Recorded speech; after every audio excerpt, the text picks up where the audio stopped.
ఎలక్షన్స్‌కి అయితే ఇంటికెళ్ళాను. ఇంకా అక్కడే ఉందామనేసి ఫిక్స్ అయ్యా. అంటే ఒక 2 డేస్ హాలిడే తీసుకుందాం అనేసి అనుకున్నాను.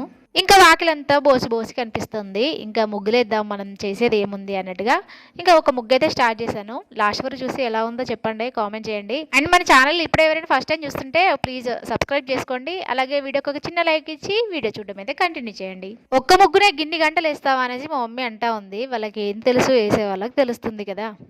ఒక్క ముక్కుకి ఇంతసేపేస్తే ఇంకా వాకిలంతా ఎప్పుడేస్తావు అన్నట్టుగా మాట్లాడుతుంది మా మమ్మీ అయితే. బట్ ఏం చేస్తాను నాకు వచ్చిన దగ్గరికి ఏస్తున్నా. 11:30కి అలా స్టార్ట్ చేశాను. 2:33 అయిపోయింది ఆ ఒక్క ముగ్గేయడానికి. అంత టైం తీసుకున్నాను. బట్ లాస్ట్‌కి ఎలా ఉందో మీరే చూసి చెప్పండి. కామెంట్ చేయండి.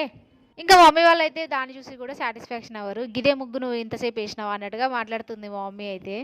వాళ్ళకేంటి అంటే ఏ ముగ్గేసినా నిండుగా మొత్తం కలర్లతో నింపి పెట్టాలి. బట్ నేను మాత్రం ఇలా వేశాను. బావుందా లేదా అనేది కామెంట్ చేయండి. అండ్ ఈ వీడియో వస్తే ఒక చిన్న లైక్ అయితే ఇవ్వండి. నిజంగా బావుందా లేదా నిజంగా చెప్పండి మీరు కూడా. ఏంటంటే నేను ఏ పని చేసినా చాలా చిన్నగా చేస్తాను. అందుకే మా మమ్మీ ఇలా అంటా ఉంటది. ఇంతకీ ముగ్గు బావుందా లేదా చెప్పండి. బాయ్.